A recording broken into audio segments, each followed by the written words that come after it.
Pessoal, olha só, tudo bem com você? Eu espero que sim.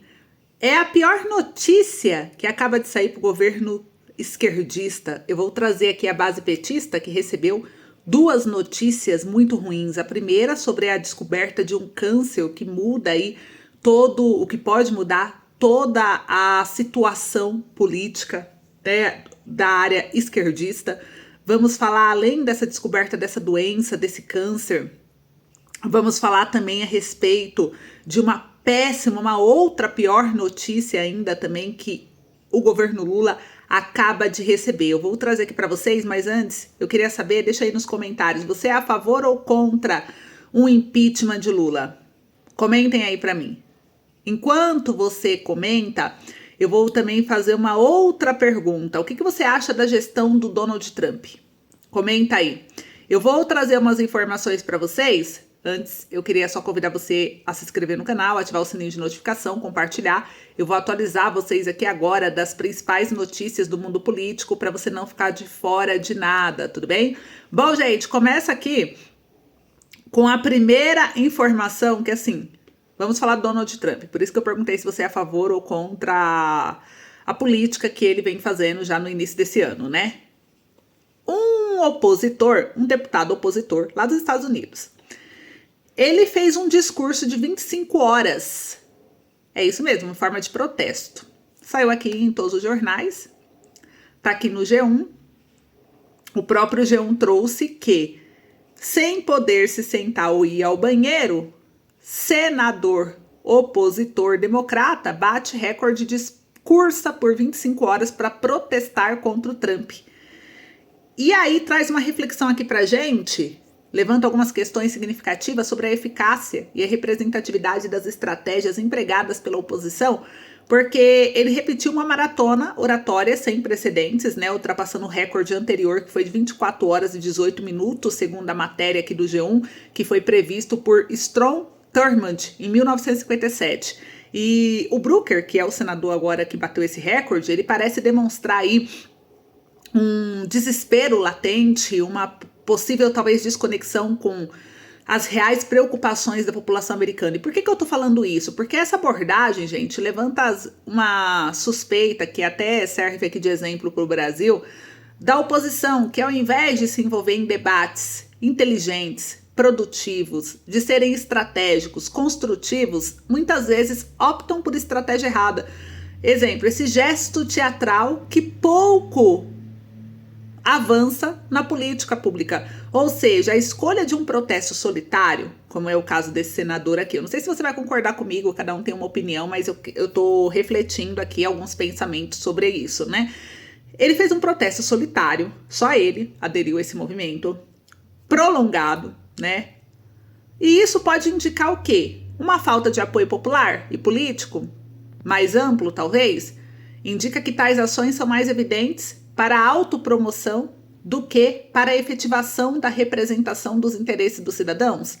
Então, enquanto o senador Booker, né, se dedicava a essa demonstração individual, questões cruciais para o país permaneciam em pauta, tanto que ele não conseguiu obstruir a pauta com esse gesto. Ele atrasou, inclusive, né, outros parlamentares, inclusive do próprio da própria ala, né, dele, atrasou.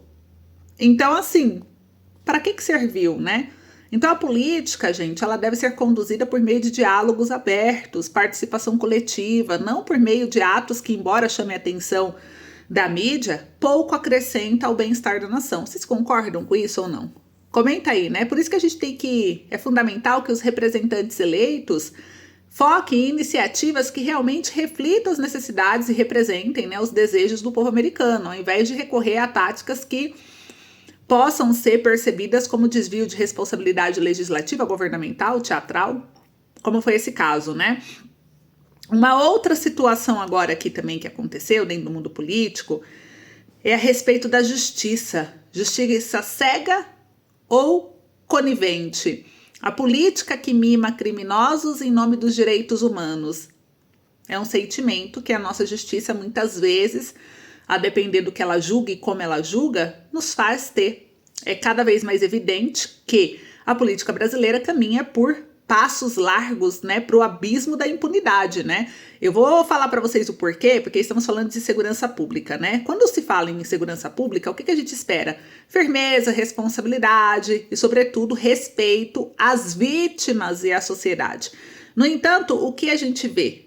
É uma vergonhosa inversão de valores dentro do governo atual, da gestão atual, como a política envolve nessa parte judicial, né? Onde a violência recebe mais atenção do que o cidadão de bem. Agora o STF voltou a colocar em pauta a validade da revista íntima nos presídios. Uma prática essencial para quê, né? Segundo as penitenciárias, para manter o mínimo de controle dentro do sistema prisional. Aí o que a esquerda vem de alegação? Que seria vexatório, que é atentatório contra os direitos humanos dos detentos e de seus visitantes. Mas e os direitos das famílias destruídas por crimes violentos, né? E o trauma das vítimas que muitas vezes nunca recebe a justiça devida? Será que esses direitos não pesam também na balança? A esquerda, como de costume, já prepara o coro do coitadíssimo, alegando abusos, humilhações, o mesmo discurso de sempre, que trata os crimes como mártires e os esquecimentos e a sociedade, né? Os bandidos, eles são vítimas. Trata eles como vítimas. E como já se viu em outras decisões polêmicas, agora o STF, né, parece estar mais sensível a esse tipo de pressão ideológica. Aguenta firme um choro do trabalhador, mas não resiste a uma lágrima da militância. Então é preciso dizer com todas as letras que enquanto houver mais conforto e mordomia nas cadeias do que rigor, o crime continuará compensando. O recado é claro: para quem vive fora da lei, o tratamento é VIP. Para quem anda na linha, resta conviver com medo e insegurança. Então, a justiça não pode ser cega apenas quando for conveniente, né, gente? Se o STF quer mesmo proteger direitos, que inicie pelos direitos dos cidadãos de bem. Então, eu fico olhando a pauta, assim, dá uma revolta, às vezes, de algumas coisas que eles colocam como prioridade, porque o que deve ser prioridade não é, né? Outra informação, gente, agora vamos falar: a casa caiu para a esquerda mesmo. E a estratégia mostra como o governo tem dificuldades com estratégias para se reerguer. Uma pesquisa mais recente da Genial Quaest, foi divulgada aqui pelo G1, expõe uma realidade inegável. O governo Lula está cada vez mais distante do povo que o elegeu. Com 56% de desaprovação, a gestão petista alcança o pior índice de seus 3 mandatos, e isso não é por acaso. A tentativa de reposicionar a sua imagem diante da classe média e dos mais jovens parece estar custando caro para o governo petista, especialmente aos mais pobres, que é o público que o elegeu, né? Justamente essa base que sempre sustentou o lulismo no país. E na ânsia de reconquistar a popularidade, o Lula vem apostando em algumas manobras claramente populistas: a promessa de autorização de imposto de renda para quem ganha até 5 mil, por exemplo. Só que essa mesmo do imposto de renda, ele esbarra em problemas fiscais graves e é compensado com aumento de imposto sobre os mais ricos, que acaba na prática impactando os mais pobres. Outro exemplo é esse programa Pé de Meia, voltado para o incentivo a jovens de baixa renda a concluir o ensino médio. Embora a ideia seja louvável, né, muitos veem como uma tentativa desesperada de criar uma nova base de apoio eleitoral com ações rápidas de efeito midiático, mas sem profundidade estrutural. Enquanto isso, os mais vulneráveis que acreditaram nas promessas de um governo voltado para os mais pobres ajudaram na estagnação das políticas essenciais. O custo de vida continua alto, o desemprego afeta diretamente periferias, programas sociais como Bolsa Família não estão tendo mais reajuste, né? E não tem conseguido acompanhar a inflação real do dia a dia. Então o Lula parece ter esquecido que governar não é apenas agradar diferentes públicos com discurso e incentivos pontuais. A gestão precisa de coerência, visão de longo prazo e, acima de tudo, fidelidade com quem realmente depende das políticas públicas. Ao tentar abraçar todo o espectro eleitoral, o Lula corre o risco de não satisfazer ninguém e já começa a sentir as consequências nas pesquisas. Inclusive, uma outra pesquisa aqui, saiu pelo jornal Metrópolis, mostra que a rejeição de Lula entre mulheres, pretos e pardos supera a aprovação. Então a pesquisa, além de indicar essa rejeição, aumenta a rejeição entre grupos que antes o apoiaram. E agora, gente, para encerrar, né, eu quero trazer aqui para vocês uma outra situação. Então a esquerda recebeu essa péssima notícia, porque cada semana sai uma nova pesquisa e a pesquisa vai mostrando uma queda grave de popularidade do governo. Não importa as ações que ele faça, a queda vai chegando cada vez mais profunda. E agora, eu quero falar que a política, muitas vezes, parece um palco onde seus protagonistas são figuras inabaláveis, distante da realidade de um cidadão comum. Mas, uma vez ou outra, a vida real impõe sua força e nos lembra de que os políticos também são seres humanos, né, gente?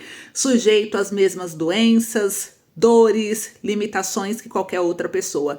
E a esquerda foi surpreendida com esse pronunciamento médico a respeito do descobrimento de um câncer para uma de suas figuras da área esquerdista, que é o deputado federal Rogério Correia. Ele é do PT de Minas Gerais, anunciou seu afastamento para se recuperar de uma cirurgia contra o câncer de próstata. Então, gente, esse gesto chamou a atenção para a importância da saúde, da prevenção e, acima de tudo, da humildade em confiança na necessidade de cuidar de si mesmo, né? Mesmo em meio à exigência da vida pública. Essa reflexão se amplia quando olhamos para o presidente Lula aos 79 anos de idade, com o histórico de problemas de saúde. Lula enfrentou não só o desgaste físico natural da idade, mas também um cenário político cada vez mais adverso, com a popularidade em queda e essa pressão crescendo às vésperas das eleições de 2026, há quem diga que a saída mais estratégica para ele possa ser um afastamento por motivo de saúde. Seria essa uma forma de preservar a imagem histórica de um líder petista, evitando o vexame de uma possível derrota humilhante nas urnas? A própria esquerda, segundo alguns deputados, comentam que já avalia essa possibilidade. Não seria a primeira vez que um líder político opta por sair de cena antes que o povo canse do palco, né? O corpo, nesse caso, pode tornar-se o argumento ideal para uma retirada silenciosa, honrosa, mas que no fundo revelaria o enfraquecimento de um governo que já não empolga nem a sua própria base tradicional. O risco de uma derrota histórica em 2026 para o Lula é real e ele e a esquerda sabem disso. A saúde, assim, torna-se não apenas um tema humano, mas também político. Nos lembramos que, no fim das contas, nenhum poder é eterno, nenhuma liderança é imune ao tempo e nenhum político, por mais popular que tenha sido, está aí impune, né, desses reveses da vida. E vamos aí, gente, nos atentar aos próximos capítulos, mas tem muita coisa chegando ainda para acontecer. Essas são as informações de hoje. Obrigada, um beijo, até logo.